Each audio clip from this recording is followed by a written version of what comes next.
Stefon Diggs went on record this week saying he wants to come home and play for Washington, but there is a real honest argument against signing him, and by the end of this video you will know exactly what it is. Brent Sobleski over at Bleacher Report called adding a veteran wide receiver the #1 priority of this offseason for the Commanders, and the real debate is not whether Peters makes a move, it is who, Diggs or Keenan Allen. Two completely different profiles, two completely different risks, and one narrow economic window with Jayden Daniels still on a rookie deal to get it right. And while that decision is being processed out in Ashburn, beat reporter Zach Selby dropped something this week that almost nobody is breaking down the right way. Dan Quinn compared Sonny Styles directly to Jayden Daniels as a communicator on the football field. I am going to tell you exactly why that specific comparison is not June hype, and why it might mean Washington just solved the most expensive defensive problem from the 2025 season with the 7th overall pick. And to close it out, Jalen Holmes quietly signed with the Tennessee Titans and barely anyone blinked. But what that silent departure tells you about how Adam Peters is building this roster heading into training camp is more important than it looks. All of that, raise hail. Let's get into it. Before we talk about who they sign, I need everyone to understand exactly why this conversation is so urgent, because I think there are Commanders fans who are still underestimating the actual problem in this receiver room, and that concerns me. The Commanders in 2026 have Terry McLaurin as WR1. I'm not debating that because there's nothing to debate. T-Mac is one of the best receivers in the NFC. He has elite vertical speed, he runs complex routes, and he has the trust relationship with Jayden Daniels that only gets built through an entire NFL season under real pressure. That connection is real and it has massive tactical value. The problem isn't McLaurin. The problem is everything that comes after McLaurin. Deebo Samuel is gone, and that wasn't simply losing a recognizable name in the depth chart. Samuel was the kind of receiver who forced defensive coordinators to make a genuinely difficult decision. Who do you double? With Samuel and McLaurin simultaneously on the field, the opposing team had to choose which one to cover with extra resources. That double coverage decision, that tension, is what creates space for Jayden Daniels to operate. When you remove Samuel from that equation, the defensive coordinator doesn't have to choose anymore. The answer becomes simple. Double McLaurin all afternoon, suppress him with a corner and a rotating safety in zone, and force Daniels to make decisions with Treylon Burks, Luke McCaffrey, and Jalen Lane as his primary options. And listen, I'm not here to bury those three players because they have real value. Burks has shown flashes of what he can be when he has space to work. McCaffrey is versatile, can align in multiple positions, and is the kind of slot receiver who creates problems against zone coverage. Lane has straight line speed and can win deep if you give him the right route. But none of those three right now today, in the current state of their development, is the player who changes the opposing defense's entire game plan calculation when preparing to face Washington. And that, fam, is the problem Peters has to solve before training camp. Bleacher Report made it explicit this week through Brent Sobleski. The Commanders need to sign a veteran receiver, and Sobleski calls it Peters' top priority this offseason. I agree with that diagnosis, though not necessarily with every implication that comes attached to it. Now, the two names most active in this conversation are Stefon Diggs and Keenan Allen. And I want to genuinely analyze both because I feel like most of the public discussion about these players is staying too surface level. Let's start with Diggs because that's the live story right now. Stefon Diggs is 32 years old, a native of the Maryland area, and this week he spoke with Fox 5 DC about the possibility of playing for the Commanders. What he said was simple and direct. It would be great to come home and play in front of the fans of his city, and that he and the team are working through some things. He didn't deny the conversation exists. He didn't redirect. He said they're working through it in the language of agents and general managers. That is a yellow-green signal. It's not a closed deal, but it's not silence either. It's a player who wants this to happen and is letting the market know publicly to create favorable pressure. On recent production, Diggs' case is verified and solid. 85 catches, 1,013 yards, 4 touchdowns with the Patriots in 2025, Super Bowl appearance. He was the anchor of New England's offense all regular season. The receiver Drake May went to in high-pressure moments when the game needed a third down conversion. And the only season since 2018 in which he didn't reach 1,000 yards was 2024. And that wasn't age. That was a torn ACL. He came back the next year with over 1,000 yards. That is resilience, not decline. Those are different things. Tactically, Diggs is an elite technique slot receiver. He runs the full route tree with clean-cut timing, creates separation in the first 3 steps through footwork and not pure speed, and has the experience of playing in multiple systems throughout his career that gives him immediate adaptability. In David Blau's offense, the new Washington OC who builds the system around timing and quarterback-receiver synchronization, Diggs fits from week 1. He doesn't need 3 months of training camp to understand the philosophy. He's been living that philosophy for over a decade. There's a motivational factor that can't be ignored either. Diggs wants to come to Washington because it's home. He grew up in Maryland. He's been living there for 10 years. No other team can offer him that. Not Kansas City, not Las Vegas. That personal motivation is the difference between a player who signs for the money and a player who signs because he has something to prove in front of his own people. Now, the counter argument, Keenan Allen. Allen is 34, and it's honest that he's not the same player he was at his peak with the Chargers. But Keenan Allen at 34 is still something specific and valuable that you don't find in just any free agent receiver. He is a technically refined route runner with a level of game understanding that very few players at his position can match. If what Peters is looking for is immediate impact in third down situations and someone who teaches Washington's young receivers how this works at the NFL level, Allen has that value. His price tag on the open market is probably lower than Diggs' given a more inconsistent recent season, and the risk profile is cleaner. But here is my direct position on this debate, and I'm not going to hide behind a balanced analysis that refuses to take a side. If Peters is signing one of the two, the correct answer is Diggs. It's not close. Diggs' verified recent production is superior. His separation ability in high coverage situations is greater. His fit in Blau's timing-based offense is more natural, and the personal motivation of playing at home, which generates a level of commitment and energy that cannot be manufactured with a bigger contract number, is the advantage Washington holds over every other interested team. The only real argument for Allen over Diggs is cost and risk management. Allen at 34 probably signs for less money and with fewer guaranteed years. Diggs comes with the off-field history from last year, was found not guilty on assault and strangulation charges, and that creates an image risk and a potential distraction in a locker room where Quinn has been building culture and accountability. That is a legitimate consideration, and I'm not going to minimize it, but my position is that the risk gets managed with the right contract structure. 1 year with a second-year option, somewhere in the $12 to $15 million annual range based on where the market sits. Under that structure, Washington doesn't commit long-term resources to a 32-year-old with off-field history, but it gives Jayden Daniels the elite weapon he needs for this specific year of his development, and the timing of this decision matters more than it might appear.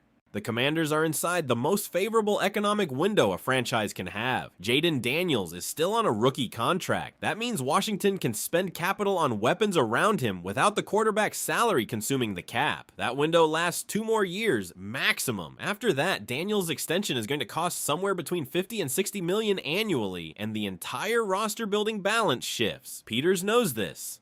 And if Peters knows this, then every free agency decision he doesn't make in this moment is a mistake he'll pay for when the window closes. Sign Diggs now with $44 million in available cap space. The reason not to do it doesn't exist yet.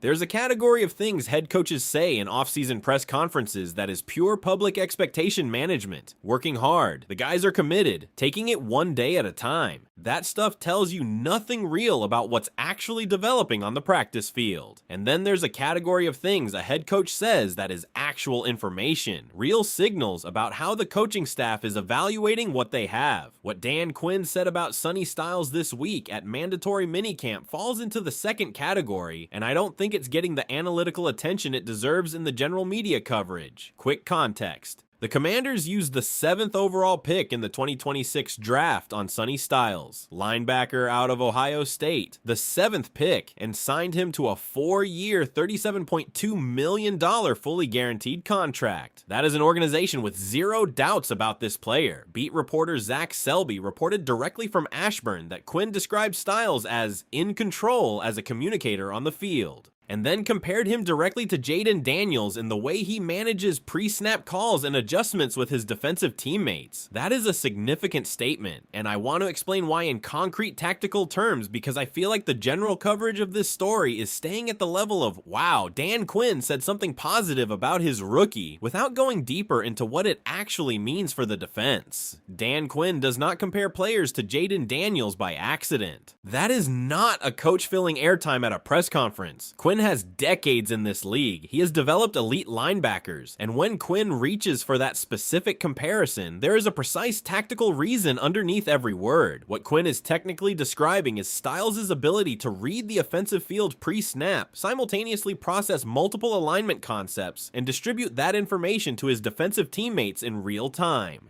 In the NFL, that role has a specific name, defensive signal caller, the quarterback of the defense. And in Durante Jones's system, which comes directly from Minnesota with Brian Flores' philosophy built in, that quality is not simply useful, it is the foundational requirement for the entire defensive structure to work correctly. I want to go one level deeper on why, because I think most analysis of Washington's defensive problems in 2025 has been too general.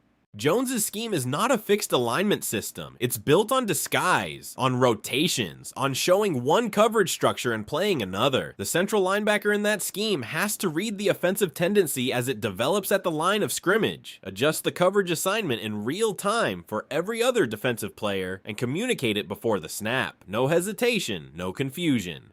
Any delay in that communication creates a coverage gap that an NFL quarterback finds in under 2 seconds. Washington's defense in 2025 didn't collapse because it lacked individual talent. It collapsed in large part because of communication breakdowns and scheme adjustment problems within what Joe Witt Jr. was running. When your defensive signal caller can't process and redistribute fast enough, the entire structure slows down. And slow is how you give up 30 points on a bad defensive day. Now you have a 21-year-old rookie that Dan Quinn is describing as if he already possesses the solution to that exact problem. That either means Peters found the most accurate piece of scouting of his Washington tenure, or this is the kind of football talent that only enters a draft class once every few years. I'll be calibrated about the limits here. It's June, no live contact. OTAs tell you about mental processing, communication, and technique without pressure. They don't tell you how a player responds when there's 270 pounds of guard running at him in week 2 of the regular season. We won't know that until September, and the roster context around Styles is complicated. He enters a linebacker room with Frankie Louvu, Leo Chanel, and Jordan Magee.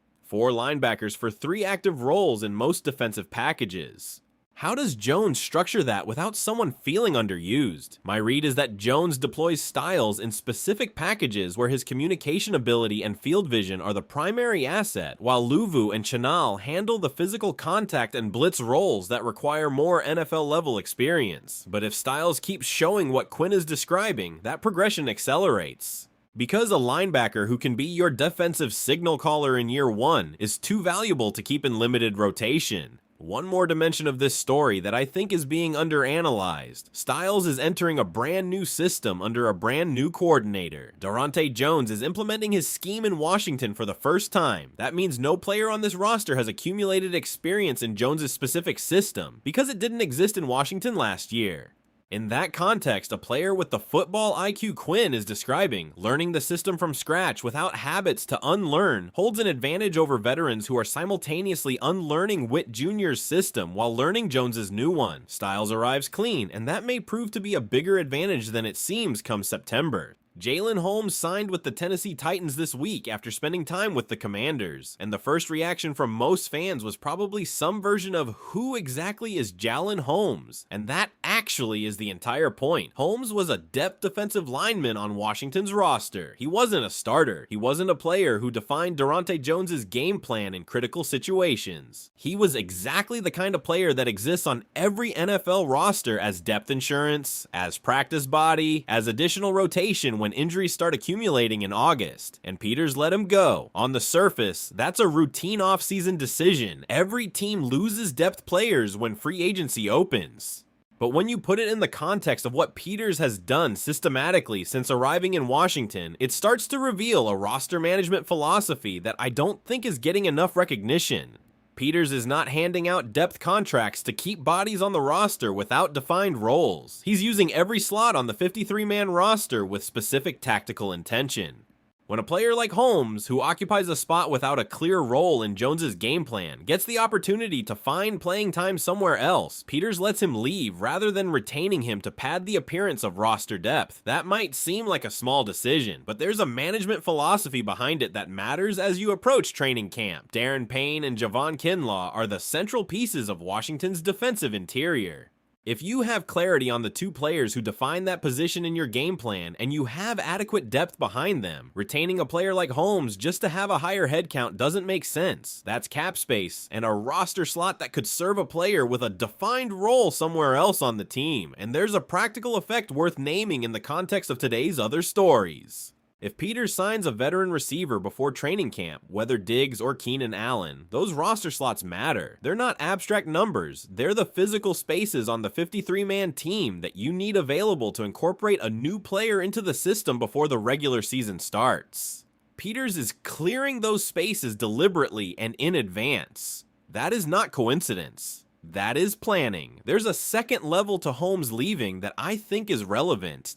The Titans, the team that received him, are in active rebuilding mode. They need interior defensive line depth and are willing to give playing time to players who wouldn't find minutes on a contending team. For Holmes, it's an opportunity to establish himself in the league. For Washington, it's confirmation that Peters has a roster evaluation process clear enough to know exactly what type of players are necessary to compete in 2026, and which ones are simply volume without real tactical function. The difference between a GM who builds a winning team and one who doesn't is usually not the big moves. It's these depth decisions that don't generate headlines but accumulate silent value throughout the season.